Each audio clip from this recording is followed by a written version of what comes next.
Are you a dark empath? The most dangerous personality type. You've always been one of those people who can just read a room. You feel what others are feeling, sometimes before they even do. Friends probably call you an empath, and let's be honest, it feels like a superpower. You see the tiny shift in someone's posture, that fleeting expression on their face, the slight pause in their voice, and you just know. It's an intuition that's probably guided you, protected you, and helped you connect with people on a crazy deep level. But what happens when that line between understanding people and knowing exactly which buttons to push to get what you want gets a little blurry? What if your empathy isn't just a gift, but a weapon?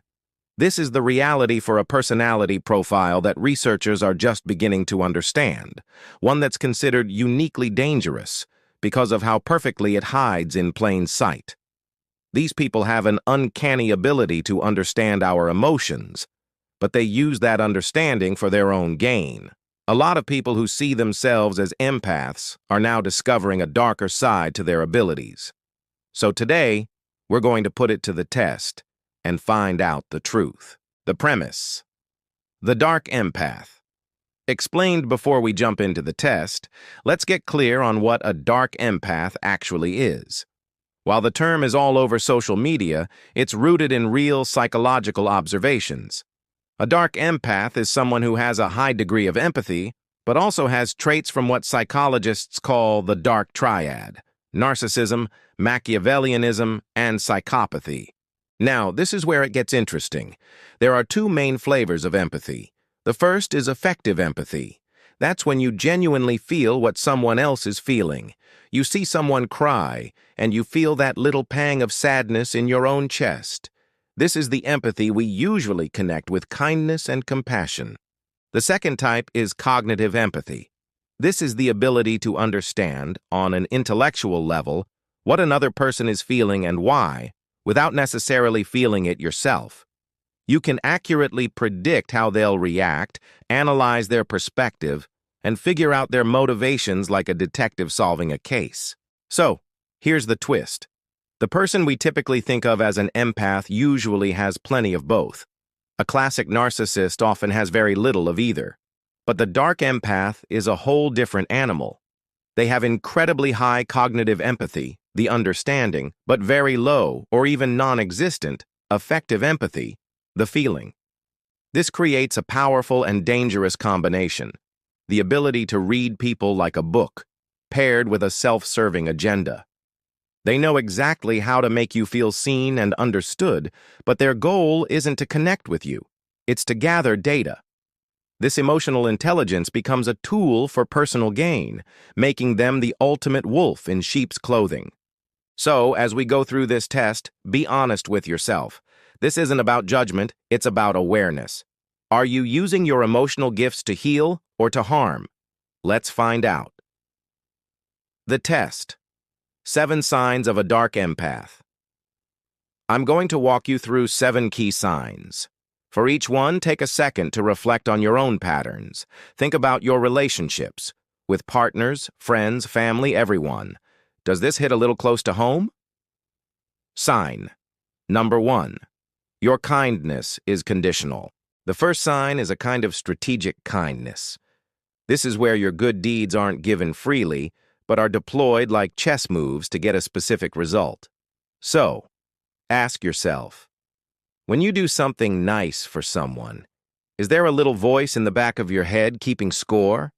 Do you find yourself being extra supportive or laying on the compliments mainly to gain some leverage, make someone feel like they owe you, or put yourself in a good spot for a future favor?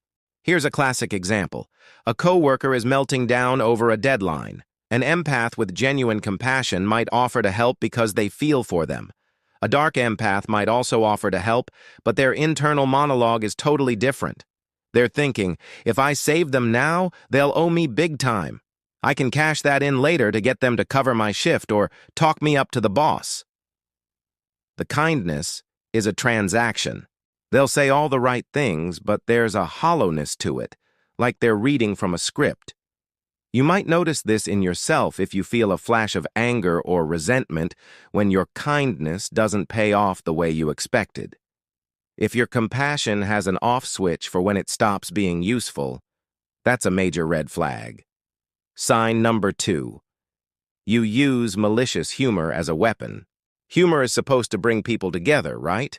But for a dark empath, it's often a weapon disguised as a joke.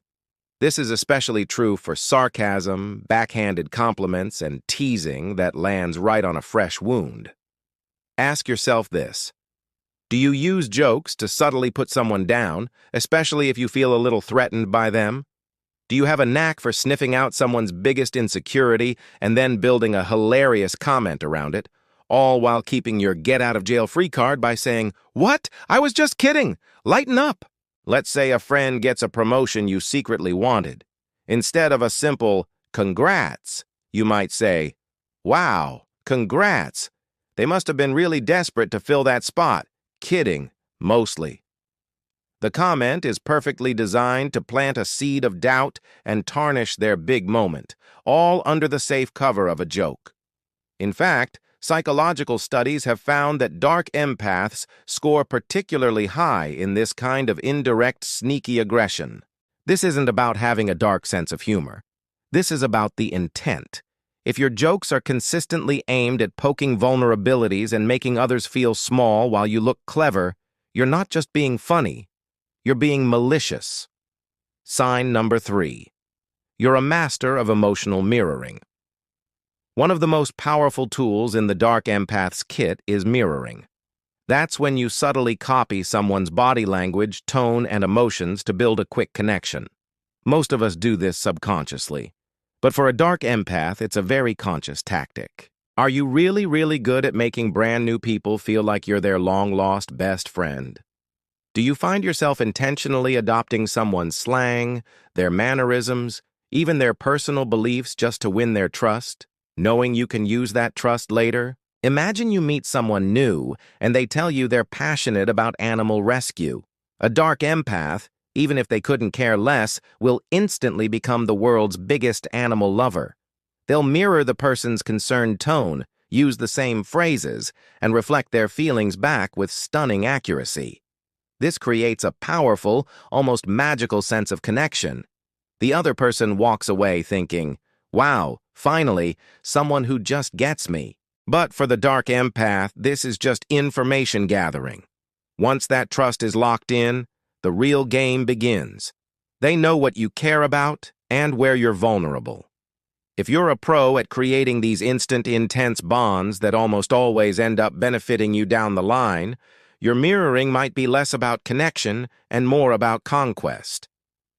Sign number 4.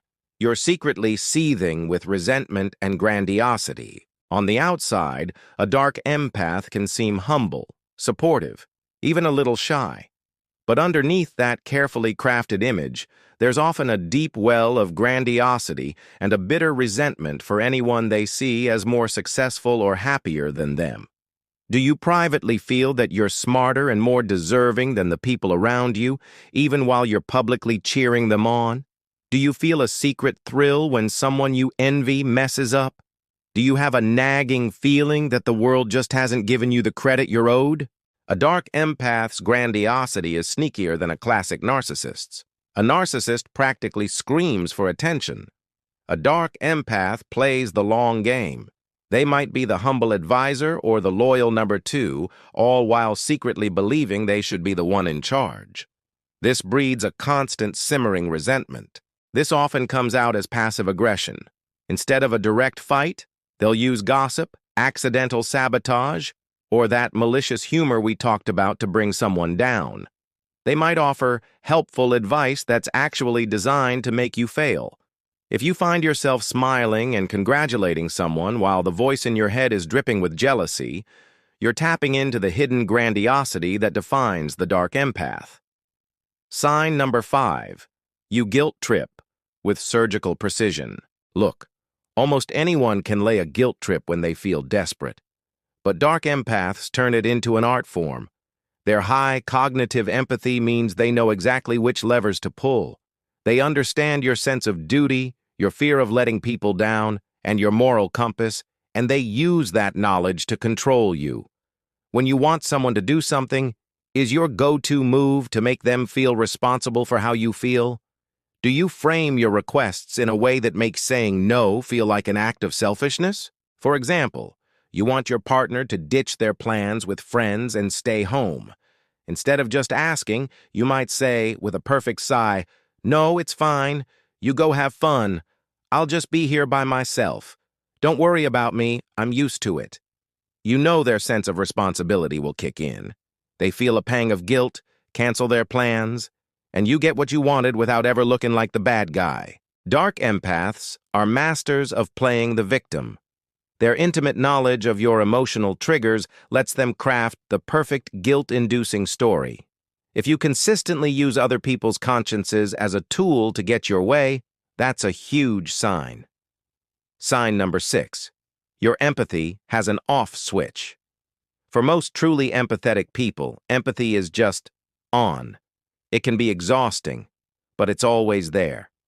For a dark empath, empathy is a tool you can pick up and put down whenever you want.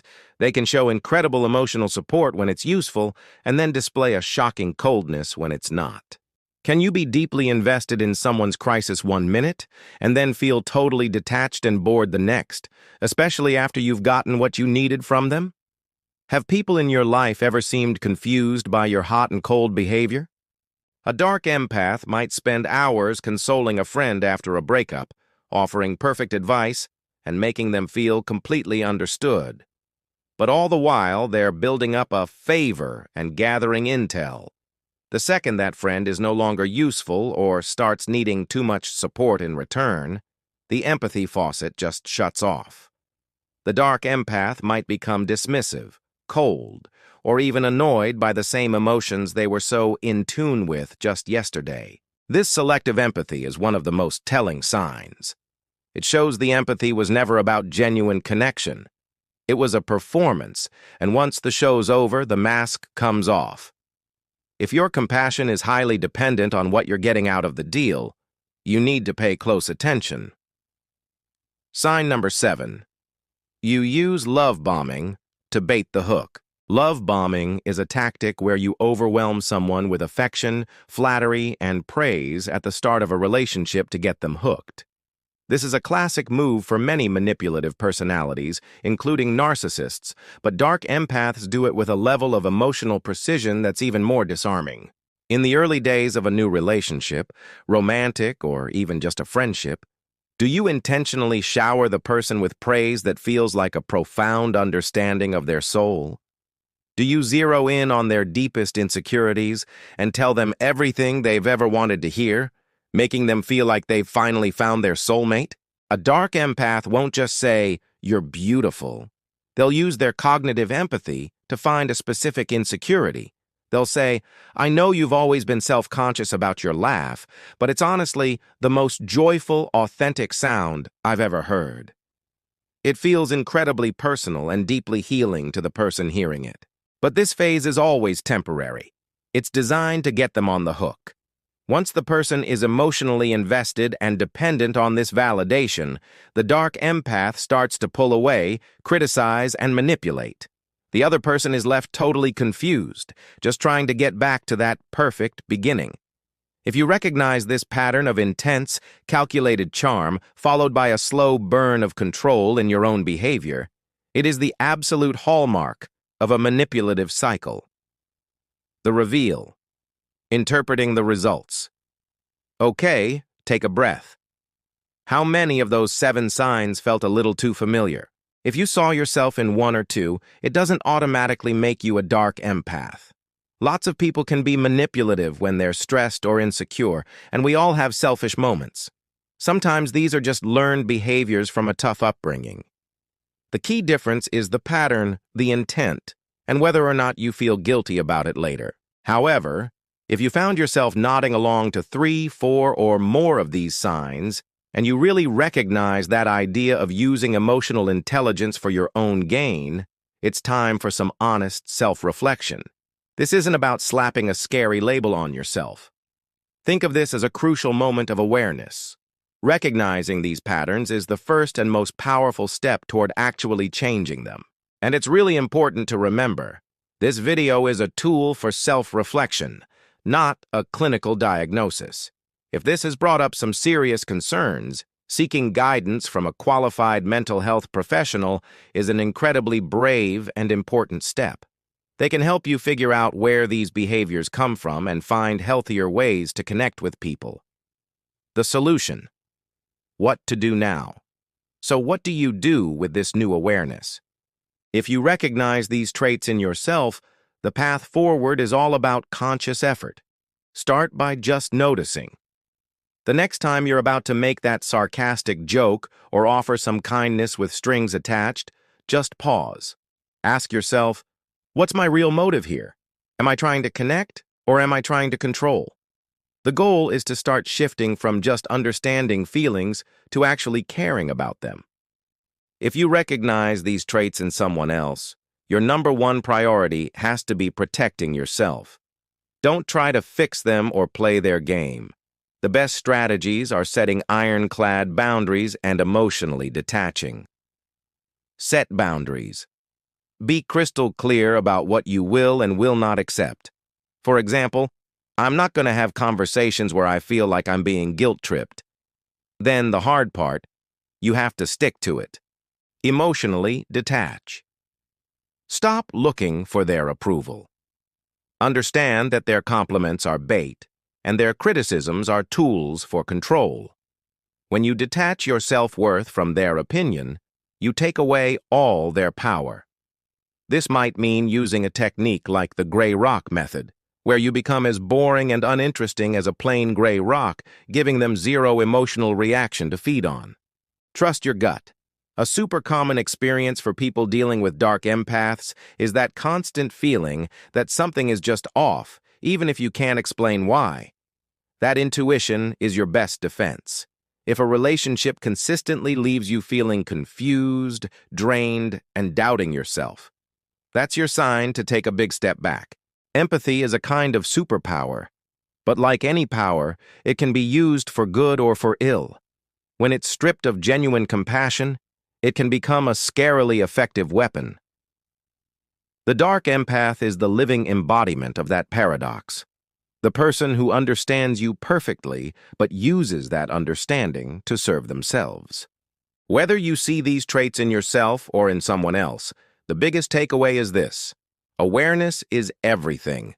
Recognizing these toxic dynamics is the first step to disarming them. Because healthy, true empathy is never about control. It's about connection. It's not about what you can get, it's about what you can give. What did you think? Did any of these signs stand out to you? Share your thoughts and experiences in the comments below. You never know, your story might be the one that gives someone else the clarity they've been looking for. And if you found this video helpful and want to dive deeper into the wild world of personality and relationships, make sure to like and subscribe. Thanks for watching and take care of yourselves out there.